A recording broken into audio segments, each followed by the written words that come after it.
gracias por estar hoy aquí presente, donde junto con Flaxo Brasil, Flaxo, la UMED, estamos hoy muy contentos, de verdad que con una alegría muy grande de poder tener en nuestro país, en nuestra casa, en el marco también de lo que tiene que ver nuestra universidad, la Universidad Metropolitana para la Educación y el Trabajo, donde hace 3 años y medio tuvimos la suerte de poder inaugurar nuestra sede aquí apenas 2 cuadras, donde contamos con la presencia en ese momento de la Presidenta de la Nación, la compañera Cristina Fernández de Kirchner,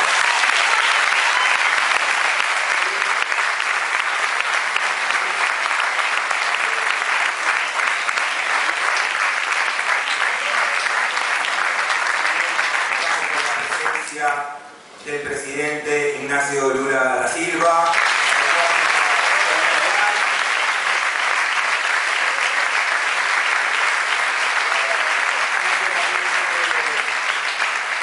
no solamente a él, sino también a todo el pueblo trabajador de Brasil, que sabemos el momento difícil que están pasando, y también desde los distintos lugares de nuestras organizaciones gremiales, sindicales, solidarizamos también con Lula.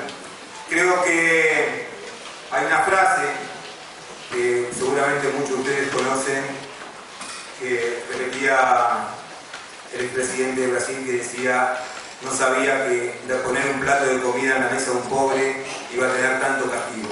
Y la verdad es que él, cuando inauguró también la universidad, en ese momento nos dijo: ojalá los trabajadores tengan una oportunidad para poder formarse, educarse desde sus propias organizaciones. Y creo que nosotros, más de 40 organizaciones sindicales que también formamos parte de la Universidad Metropolitana para la Educación y el Trabajo, estamos intentando aprovechar, a pesar de los escenarios adversos que muchas veces vivimos en nuestro país, esa oportunidad de que los trabajadores tengamos la primera universidad a nivel mundial de gestión sindical, de gestión de trabajadores organizados. Paso la palabra a Pablo Gentile.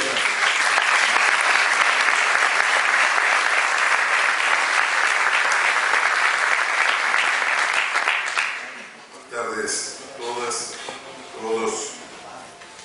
Es realmente una alegría muy grande poder estar aquí en esta mesa con el expresidente de Uruguay, José Pérez Mujica, con Lucía Toponansky, senadora de la República, su compañera de toda la vida, con Héctor Recalvo, derecha, el embajador de Uruguay, gran compañero. Tenemos en Héctor un amigo de la Argentina, un gran intelectual, un dirigente, y creo yo que es un lujo que la Argentina pueda tener embajadores de países hermanos como Héctor Recalvo.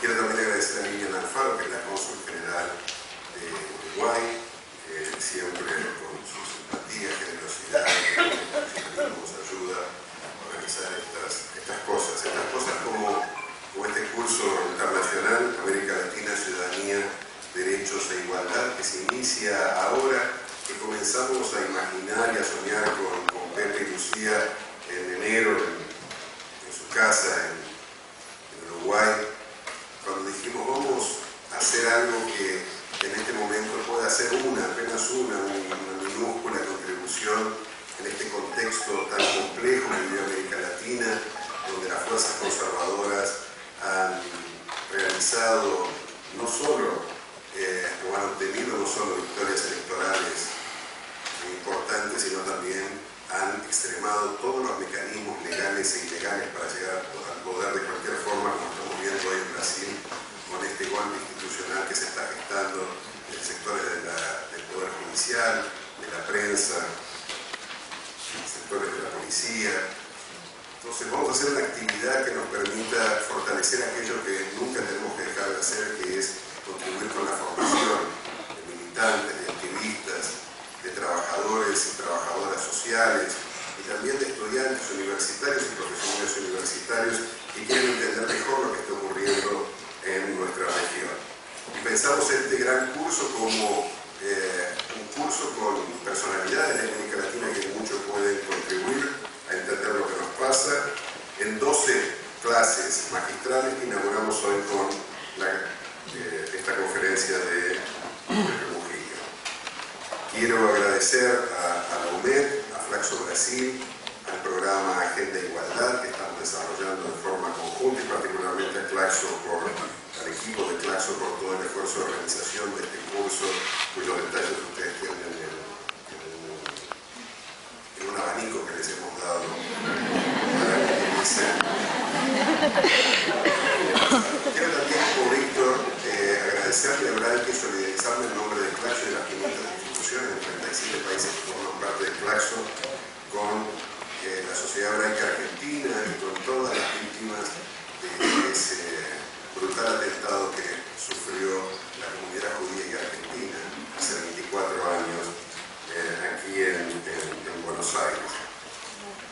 Y quiero también, además de agradecerle al Pepe que nos ha acompañado en Colombia en nuestra conferencia general y que tanto nos ha ayudado en Claxo, quiero dedicar, si ustedes me permiten, apenas unas palabras para saludar y agradecer a compañeros y compañeras del Frente Amplio Uruguayo que ocupan hoy diferentes cargos de gestión, de representación, de participación en diferentes instancias públicas en el Uruguay y que hoy nos visitan y nos están acompañando porque queremos aprovechar esta oportunidad para también fortalecer los vínculos con Uruguay, pensar que el futuro de Uruguay y el futuro de Argentina están indisolublemente unidos y que los sectores progresistas, populares, nacionales, de izquierda de Uruguay y de Argentina se tienen que unir para seguir pensando, más allá de las diferencias que contingencialmente podemos haber tenido, en que nuestro destino está indisolublemente unido, como también está unido al destino de Brasil. Quiero darle la bienvenida a estos compañeros y compañeras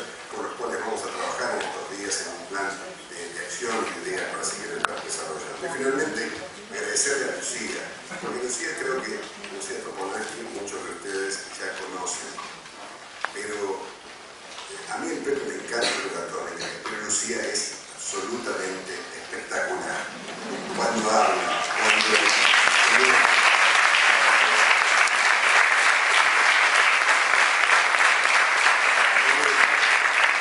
hay que estar con el Pepe y agregar cosas a veces tan pertinentes y tan sagaces y tan cortitas que hacen que lo que dice el Pepe suene todavía mucho mejor. Y Lucía es una gran luchadora, yo creo como ellas, en América Latina, muchísimas mujeres han dado la vida, su compromiso y el trabajo para hacer de América Latina una América Latina más unida, más justa, más democrática, más igualitaria.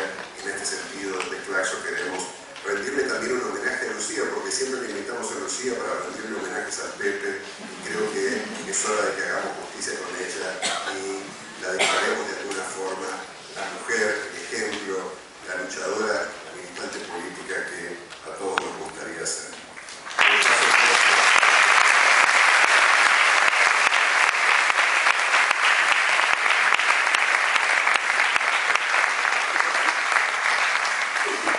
Creo que todos estamos acá para escucharlo. Pepe, que pasamos entonces la palabra a él. Muchísimas gracias.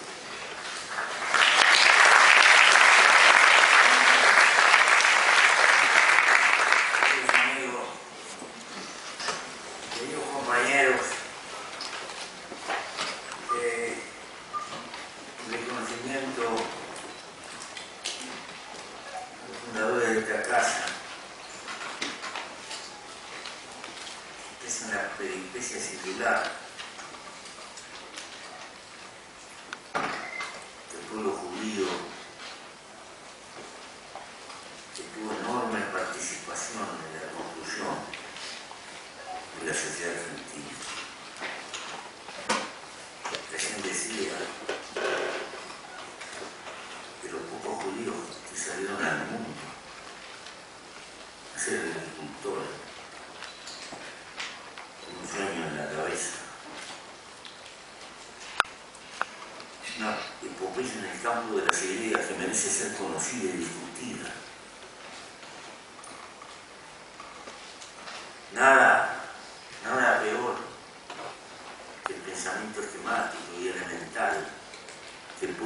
a todos adentro de una bolsa y que se conforma con definiciones sencillas. Mi reconocimiento a los compañeros de clase, a los compañeros de este sindicato raro,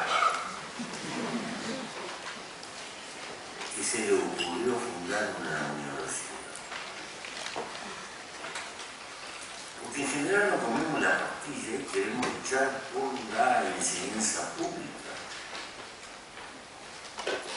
Y luchamos con honradez y con espíritu democrático por defenderla. Pero parece que es como si nos quisiéramos olvidar de la existencia de clases sociales que existen y que como tal los trabajadores tienen no solo el derecho, tienen el deber de pelear por captar y desarrollar su propia inteligencia con sentido de clase, porque de lo contrario estarán condenados a tener que alquilar la intelectualidad de otras clases sociales.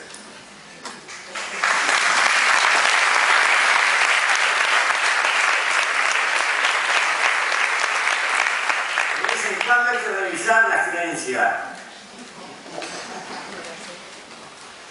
Y de vez en cuando las cosas que hemos afirmado hay que ponerlas arriba de la mesa y volverlas a revisar. Luchar por la igualdad hay que ubicarse hoy, queridos compañeros. Y una de ellas, si a tambor batiente estamos afirmando que como palanca de desarrollo la cuestión de la inteligencia es vital, ¿cómo no va a ser vital en una lucha de liberación la batalla de la inteligencia en la cabeza de los trabajadores? Más. Pienso que está el sarno en la lucha.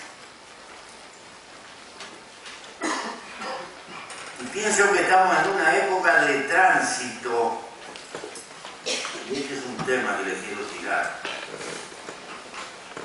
Lo que para mi tiempo era el proletariado de Mameluco y Borra de Paz,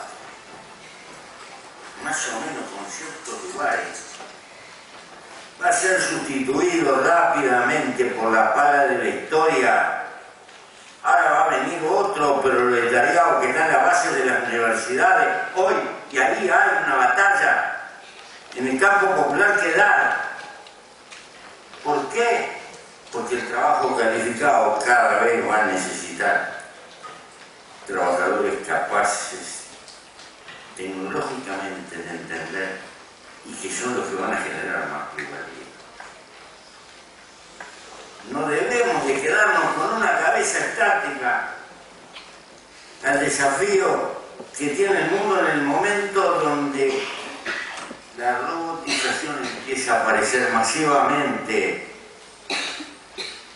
y es lo que en los próximos 30 años va a estar cada vez más golpeando y que trae de la mano ciertos aspectos de la lucha por la igualdad.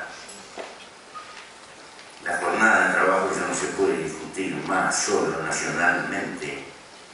Es un problema internacional. ¿Cómo te van a hablar de competitividad si en un lugar no existen derechos sociales, se trabaja cualquier cantidad de horas y después te piden competitividad?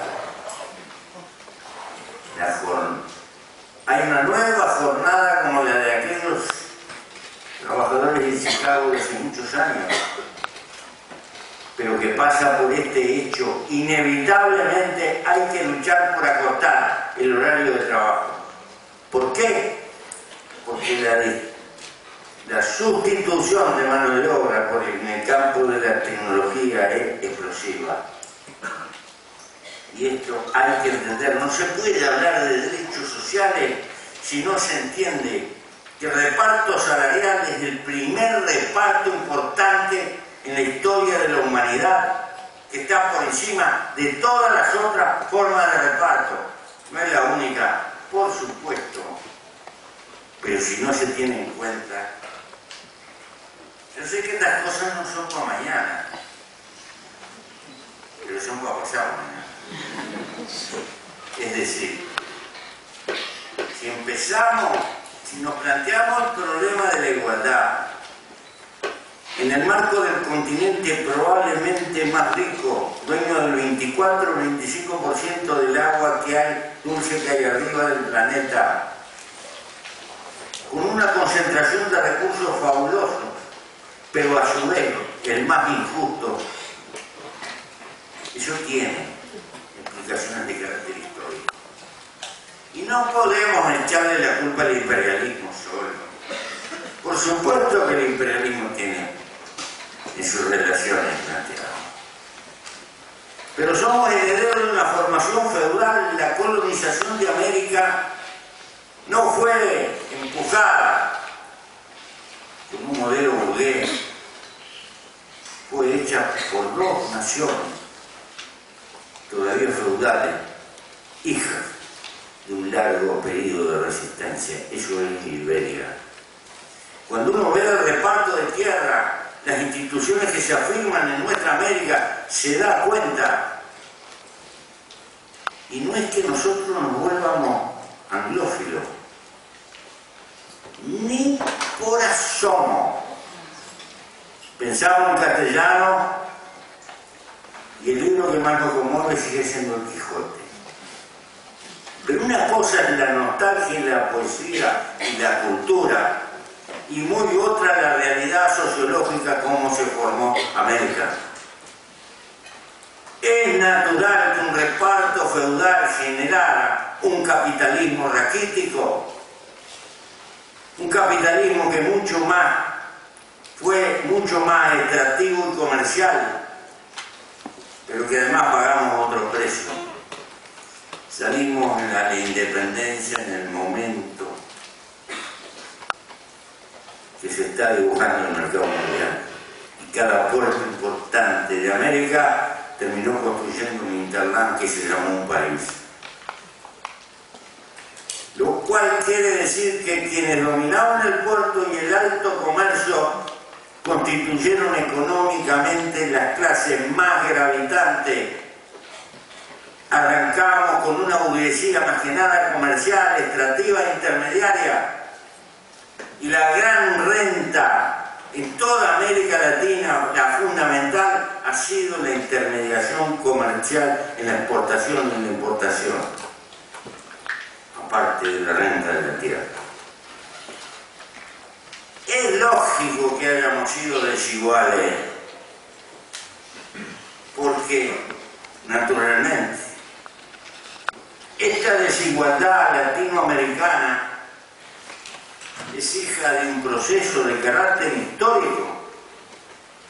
No es un problema de maldad o de bondad, es el resultado inevitable de un proceso de carácter histórico que nos tocó vivir. Y digo esto porque estamos en una época en que hemos luchado y hemos soñado y hemos levantado, particularmente los progresistas, la bandera de la integración, porque somos conscientes de las limitaciones que tenemos y el papel que debe de cumplir la integración, en primer término, por tener una inteligencia independiente, tener universidades que estén investigando para nosotros,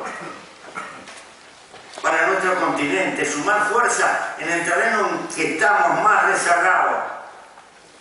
Nunca nos podremos integrar si no logramos integrar previamente la inteligencia.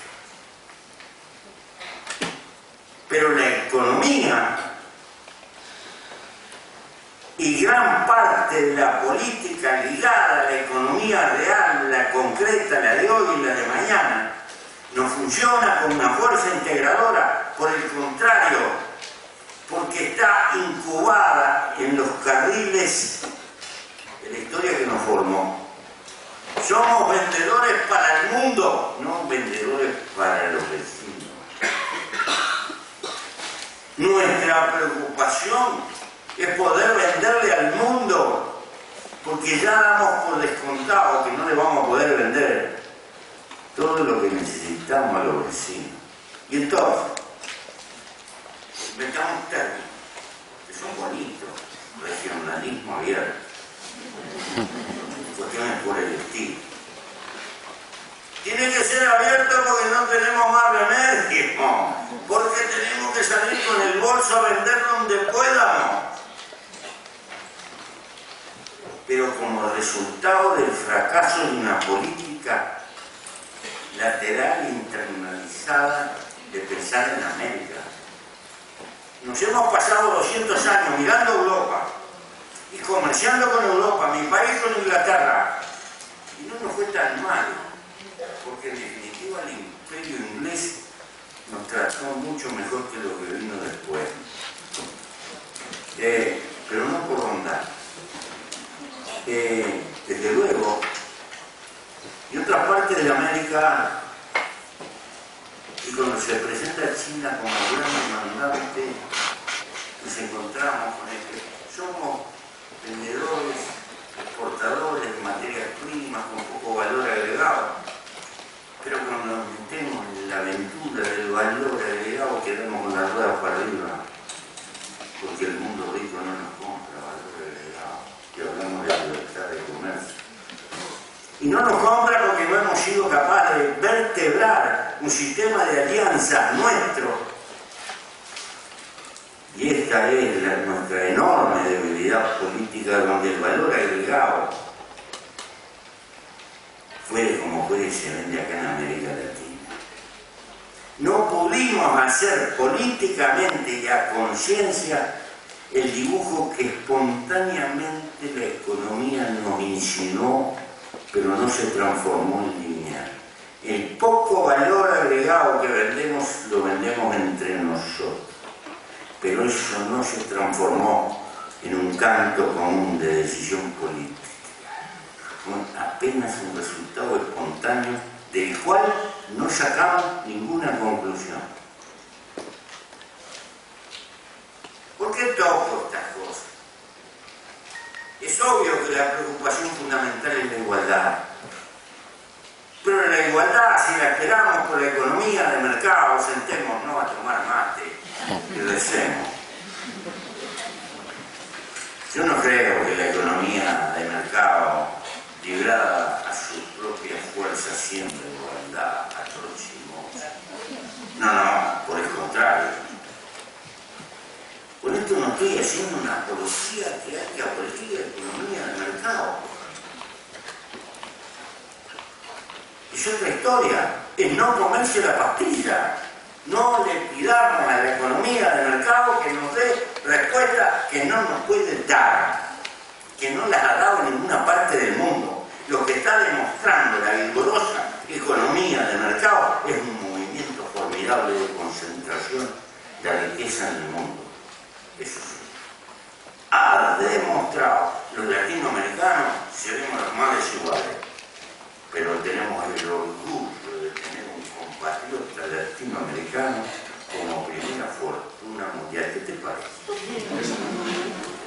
Estaremos muertos de hambre, pero tenemos el hombre más rico del mundo. ¿Cómo explicar estas paradojas de la economía del mercado?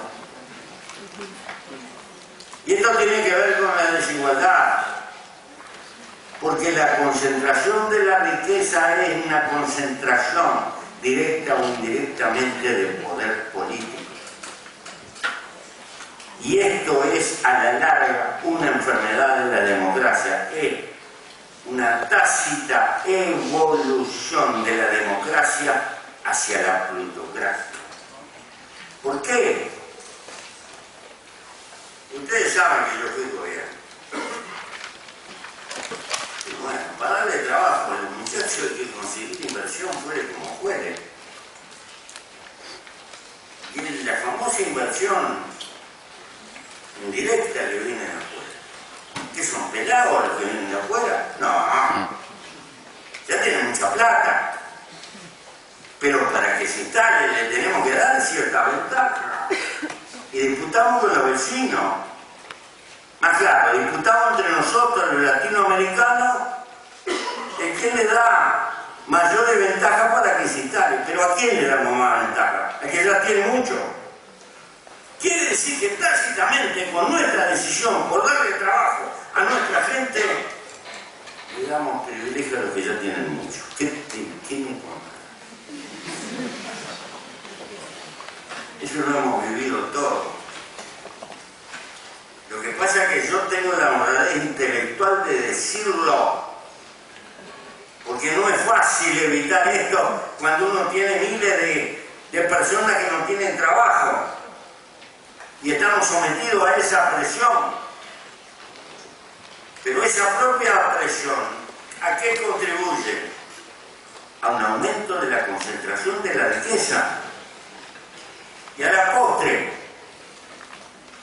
algunas de las condiciones que hay que pautar, las cuestiones jurídicas, se solventan allá por Wall Street, con lo cual perdemos soberanía. Los jueces nuestros poco tienen que ver con eso. Cualquier pleito hay que ventilarlo allá, donde seguramente la perdemos todos. O donde los abogados que tenés que pagar cualquier cosa de eso. Bueno, todo esto es política contra la desigualdad. Es muy fácil decir, hay que rechazar la inversión directa extranjera.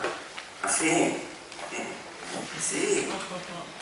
Porque, compañero, todo esto tiene una trampa. Esto es posible por una trampa.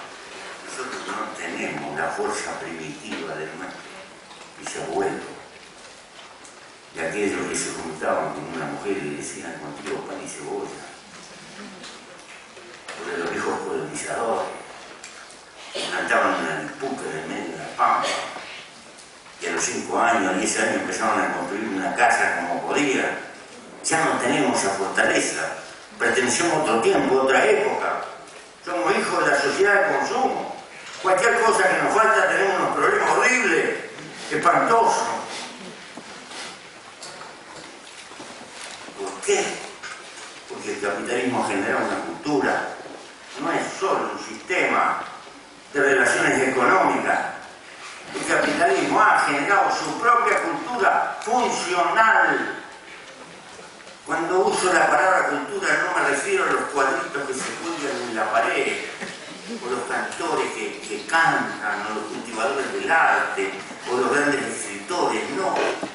Cuando digo cultura, me estoy refiriendo a esas decisiones cotidianas que toma una familia alrededor de una mesa, en un hogar común y corriente.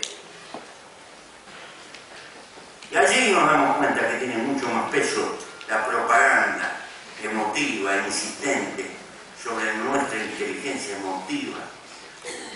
Ese peso machacón de la propaganda, compre esto, compre otro, y las arrugas lo voy a eliminar con esto, y la panza con esta gente, y compre este aparato, y ya.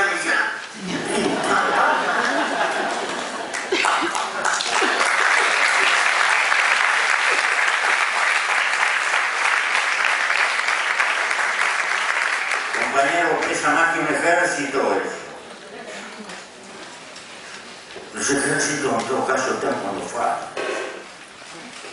Esa es la dominación más dulce, coqueta, nos transforma en demandante permanente.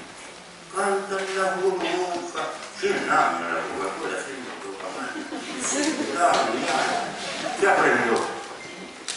Y aprendió que viene nueva generación y hay que machacar. Lo mismo que tenemos que hacer con la democracia. No te comas el parche de la dictadura. Mirá que la democracia tiene el peto en pila, pero defenderla, mirá que la dictadura. Porque no hay peor animal más desmemoriado que el hombre, no hay. Y la gente no aprende por consejo, compañeros militantes. No aprende por lo que vive. Bueno. Ese peso dominador de esa cultura de hecho, que es como una gigantesca telaraña, es la que determina también nuestras debilidades. No es sencillo enfrentar estos problemas. Es muy fácil sacar definiciones radicales, que el Estado haga esto y haga lo otro, sin prestar sin entrar a hablar de burocratismo, que es una forma guiada de explotación también. Pero convengamos, pertenezco a la izquierda en cuerpo y alma, mi generación, bien, y me hago mi autocrítica. Subestimó que era posible el surgimiento, el desarrollo de un hombre nuevo, mejor,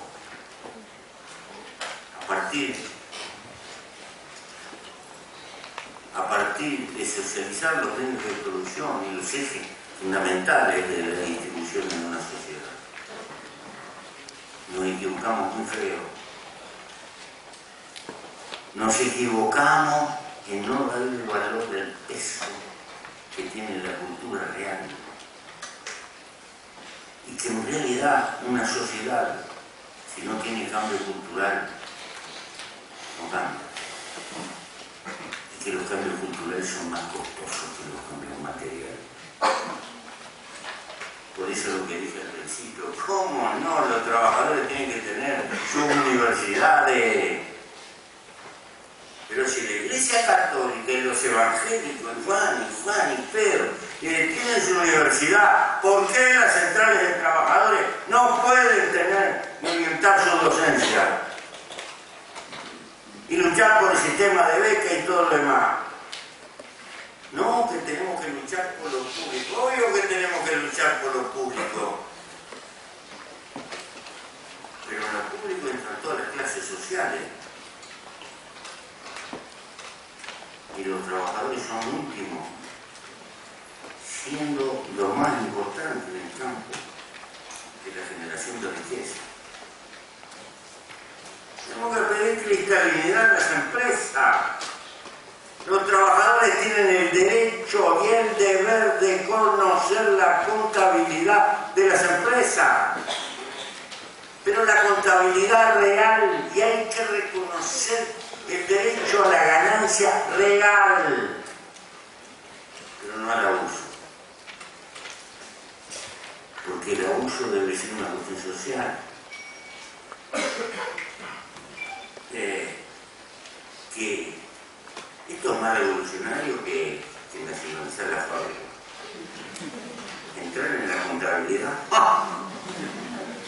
Pero nos están hablando de cristianidad todo el día. Nos están hablando de esto, las acusaciones que le están haciendo a fulano y a Mendano y esto y el otro. Bueno, vamos a cristianizar todo. En la época del plástico, incoloro, todo a la vista. Vamos a ver lo que se gana. Y al saber lo que se gana, también adquirir sentido de responsabilidad, de bajar la mano en materia de derecho cuando objetivamente los datos lo indican que sí. Hay momentos de dificultades que no hay que matar la gallina de los huevos de oro. Y tenemos que evitar de que existan empresarios que tienen que hacer trampa, vaciar una empresa, robar a la empresa porque no se sostiene más, y conocer las cosas con claridad.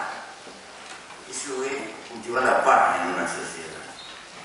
Y no asustarlo por lo que gane, tenemos que saber lo que gana. Pero es que un país tiene derecho a reconocer lo que es una tasa de ganancia sana y lo que es un abuso. ¿Y eso no es fácil? Ah, yo sé que no es fácil. Claro que no es fácil. Pero es que no tendremos que cambiar las plataformas de lucha. Es que las plataformas de lucha no tienen que estar en discusión también, en las fuerzas progresistas, en las fuerzas sociales.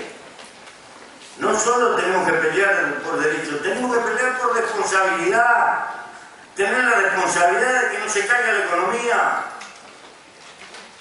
Y eso lo tenemos que saber a tiempo.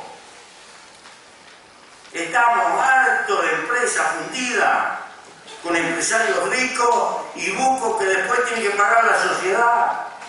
Lo hemos visto por todos lados. Más, casi es el negocio capitalista más brillante.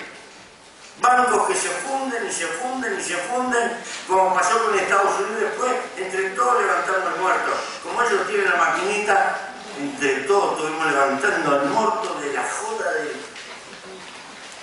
de las hipotecas. Porque aunque no nos demos cuenta, a todos nos clavaron la luz. Un poquito. Entonces, tenemos que agarrar la bandera de la cristalinidad. La bandera de la cristianidad me parece que tiene que ser la bandera de los trabajadores. Queremos conocer la contabilidad. ¿Cuánto generamos de plusvalía? ¿Y cuánto? Y conocer la movilidad de la contabilidad por los avatares naturales que tiene la economía. Y estar en condiciones de pedir más cuando es posible. Cuando no hay que pedir también apretarse, pero racionalmente, no porque nos digan, hay que apretarse el cinturón. Siempre nos dicen que hay que apretarse el cinturón. En mi país hay una literatura más grande. Y yo me lo tuve que bancar también.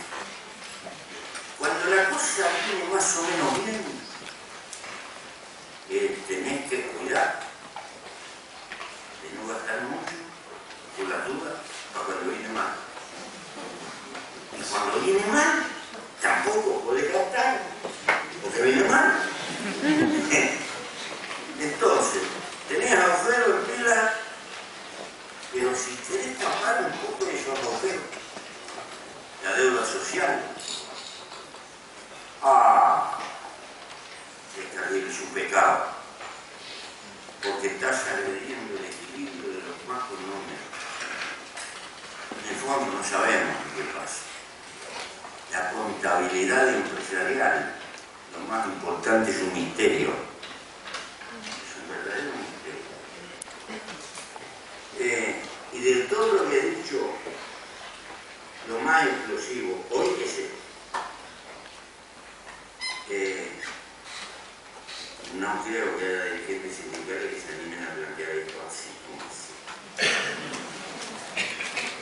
Pero uno trabaja después, no, y para otros da el ruido. ¿Por qué digo esto? Porque el tema de la igualdad, compañeros, ¿qué entendemos por igualdad? El derecho a manifestar a partir de una línea cargada más o menos similar las desigualdades naturales que podemos tener, que son hijas de la naturaleza y no del cuadro social en el cual nos tocó formar, ser y desarrollar. La igualdad es un derecho de largada, no es una llegada.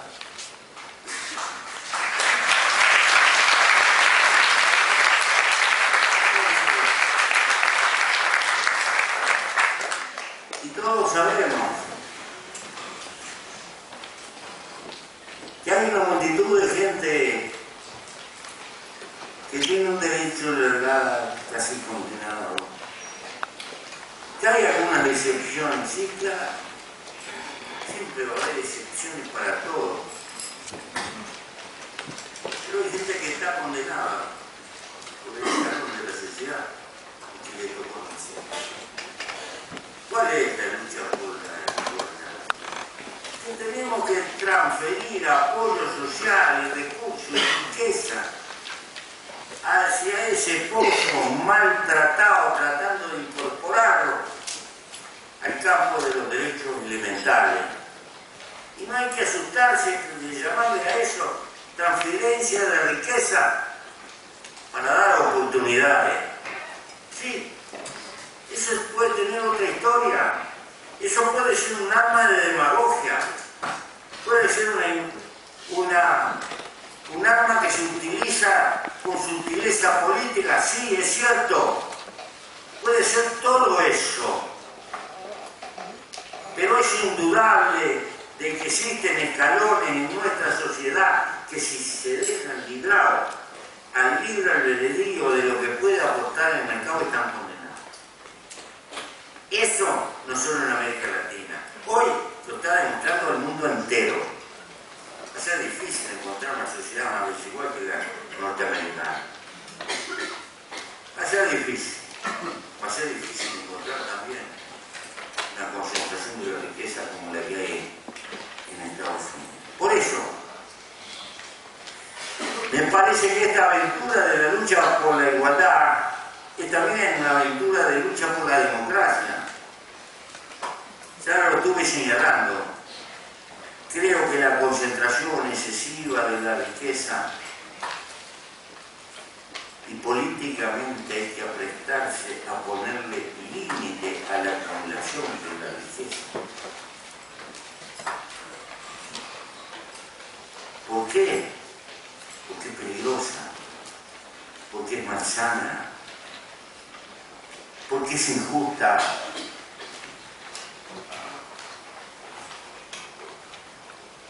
Y va a sonar esto como limitante, pero pienso que la lucha por la democracia impone a la costa o la larga de estas cosas.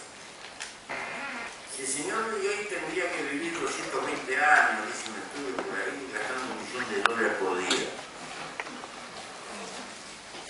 pero que en realidad tampoco, porque lo que tiene le produce una tasa de 2 puntos por ahí, 4 millones y pico por día.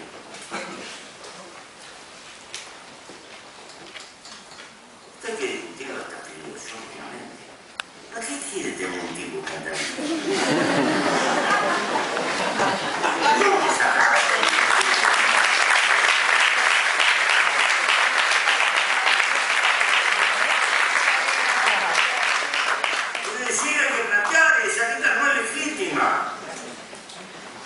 la concentración excesiva de riqueza no puede ser una consecución poética de la propiedad privada, porque si existe la propiedad privada tiene que existir ese derecho inmaculado a concentrar y a concentrar y a concentrar riqueza. ¿Por qué? Porque vemos el efecto en la otra punta de la sociedad. Porque el mundo está precisando gigantescas inversiones a favor de la salud del planeta y de la vida humana. Hay 3 países africanos que están soñando. Yo digo soñando, que le van a prestar la guitarra en el año de hacer un maleducto. Escuchen bien el término, un maleducto. Es decir, un agujero de cemento que atraviesa el desierto de Sahara para llevar agua de mar, para cambiar el clima. Y no es de loco lo que están pensando, porque hay hombres de ciencia. Eso es posible y tal vez sea necesario, pero hay que poner fortuna en esas cosas. ¿De dónde va a salir esa fortuna? La humanidad nunca el hombre tuvo la fuerza que tiene hoy, nunca tuvo la capacidad que tiene hoy, nunca tuvo los medios que tiene hoy. No puede ser que se hayan hecho pirámides con base de esclavos, que no se puedan hacer obras gigantescas con obreros libres, que se ganan honradamente la vida y mejoren el planeta. La fuerza del hombre es inconmensurable y decir que no hay recursos es imperdonable. El no entender. Dicen que el presupuesto norteamericano, hoy militar, son $1 millón de dólares. Y hay que sumar todo lo demás. Entonces, el despilfarro que estamos haciendo está hablando claramente de que recursos existen. Ahora,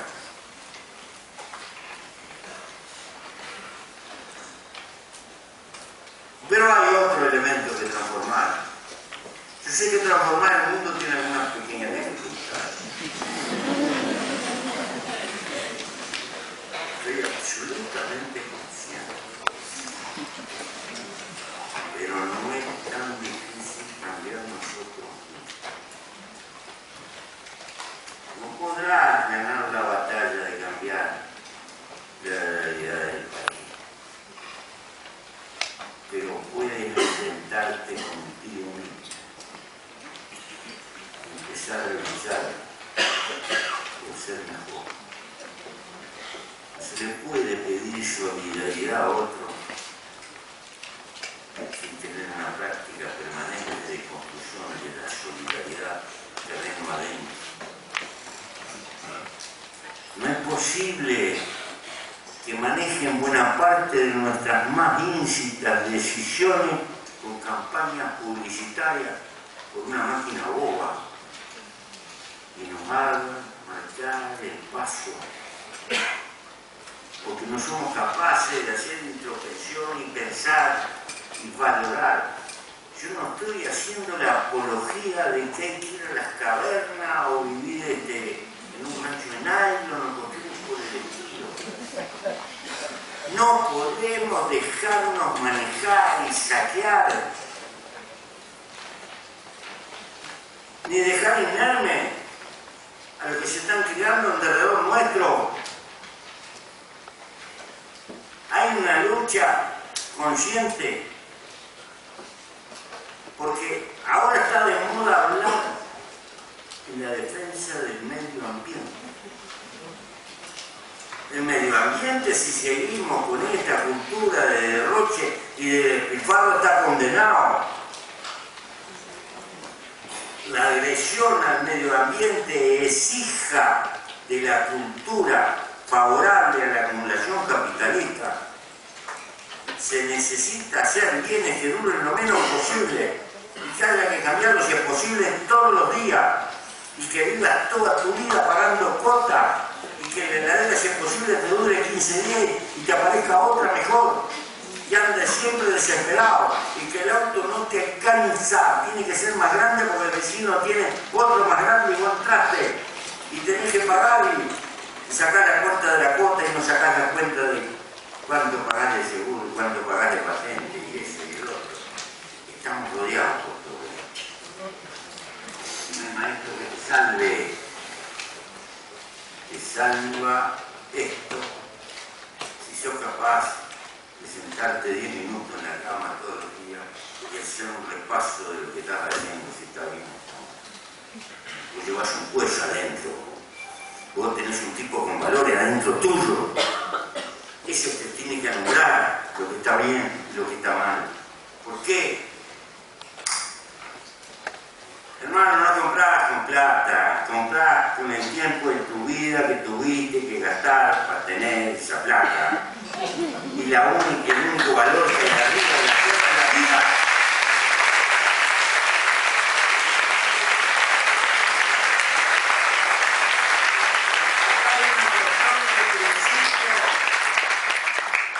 Podrás comprar todos los cacharros que puedas.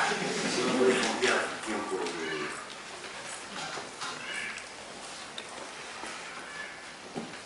Y enajenar la vida, que el único horizonte de la vida es trabajar y consumir, le va a estallar la vida humana.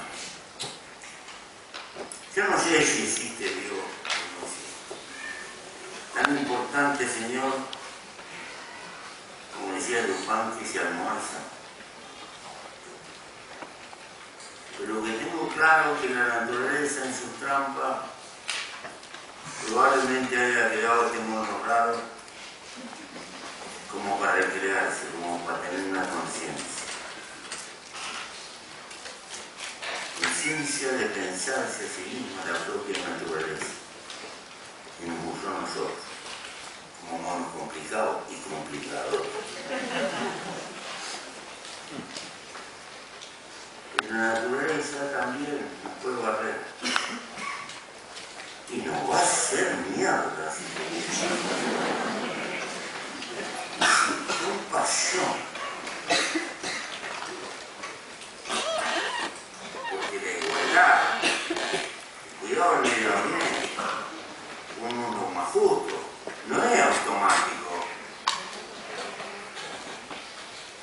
no es una etapa irreversible e inevitable de la historia humana, es una posibilidad, entre otras, a ganar o a perder.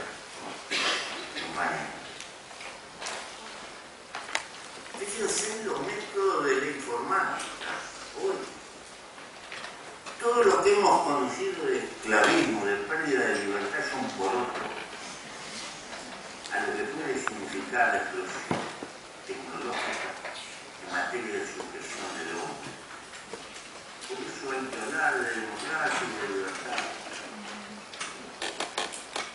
Donde están más avanzados en la cuestión del ADN, ya están en condición de dibujar en parte, tienen claro el color del pelo y el color de los ojos, y saben que van a llegar solo por el ADN a la faz que tiene el individuo. Los analistas más profesionales, con los medios más modernos, hoy dicen que en el agua de mar hay por lo menos 98 elementos de los 120 de la tabla de Mendeleev. Es decir, ustedes se dan cuenta del grado de sumisión que puede tener la sociedad del futuro con la explosión tecnológica, si se hipoteca la democracia, la igualdad y la libertad. Todo lo que hemos conocido en materia de dictadura es nada. Porque la intromisión en el campo del pensamiento. La barbarie que puede conocer el hombre futuro no la podemos ni siquiera imaginar hoy. ¿Por qué? Porque las herramientas técnicas y el desarrollo científico sirven con barrido y sirven con fregado.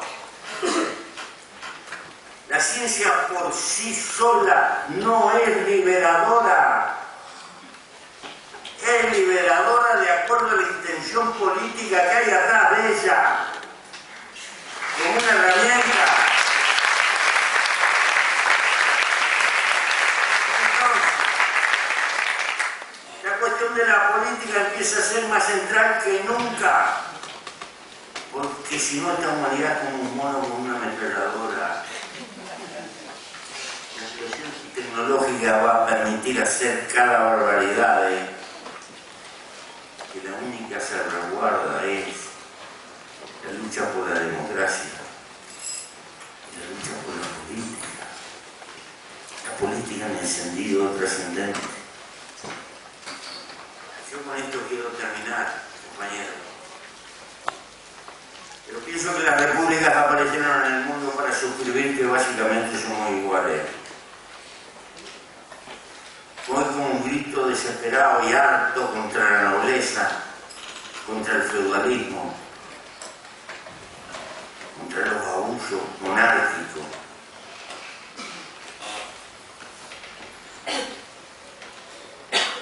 Pero llevaba escondida la diferencia de clase adentro de la maleta, de las ideas que la sacudían enormemente. Y así como los burgueses ingleses le dejaron los bucles, los títulos y ciertas cosas por el estilo, también se tomaron algunas reminiscencias de la sociedad feudal, que están aleteando en todos nuestros gobiernos. Ser presidente es como ser un monarquista, un monarquito, pero con la sombra roja, tomar la corriente.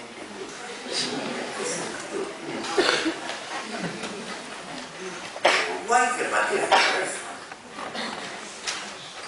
Te castigan a las viejas de tu pueblo porque están acostumbradas a eso. Están acostumbradas al sillón. No importa el monarca, lo que importa es el sillón.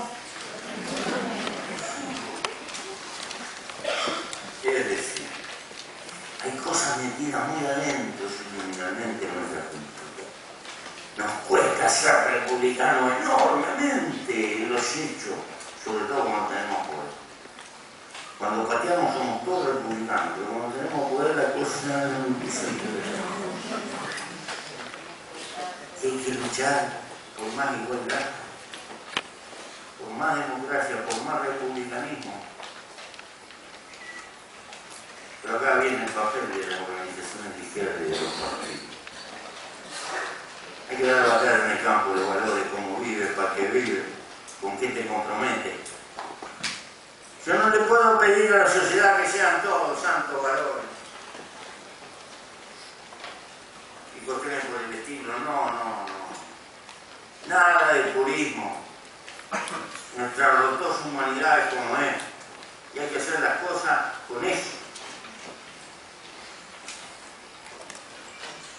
Pero los partidos tienen que ser muy exigentes en materia de valores. ¿Para qué vive? Pues lo que vive y que te dispone. No se trata que hay que ser cartujo y andar golpeándose con una cadena y cuestiones por el estilo. No. Pero hay que vivir al paso de la mayoría, de la gigantesca mayoría. Esa es la expresión republicana que tienen que tener los partidos progresistas. No puede ser que por el lugar de gobierno, por el salario que nos tienden a pagar en una esquina y eso, nos diferenciemos de la grande mayoría que componen nuestro pueblo. No por eso vamos a ser mejores. Pero tenemos que tener el mismo canto de nuestro pueblo. Y si ahí la diferencia de ser de izquierda, de ser progresista. No solo en el campo de las ideas que se peroran, sino para qué, cómo se vive y para qué se vive. Me estoy refiriendo a los cuadros que componen la nomenclatura, no me estoy refiriendo a las masas que votan. Y en eso tenemos que ser exigentes, porque nos tienden la mesa. Por urbanizarnos tenemos que cercar. De vivir como piensas, o vas a terminar pensando como vives.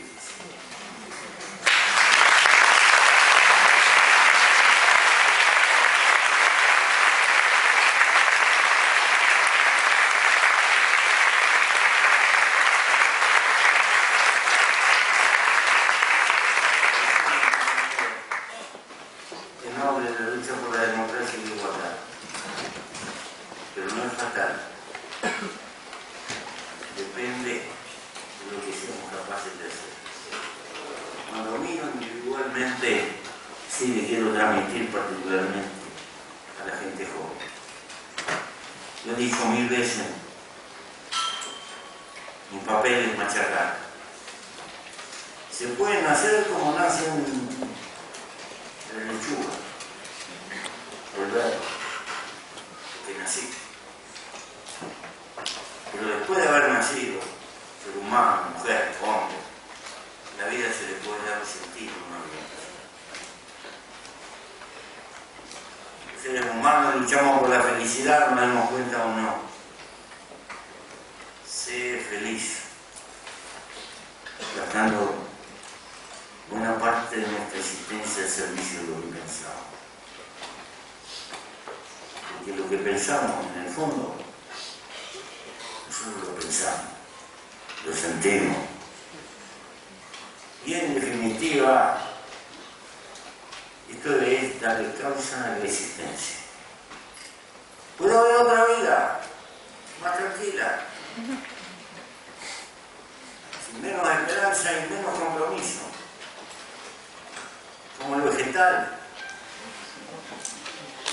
Puede ser, o sometida a lo que plantea la tiranía de los sentidos. Esa es una libre elección que cada hombre o mujer tendrá que hacer en algún momento. Lo que les quiero transmitir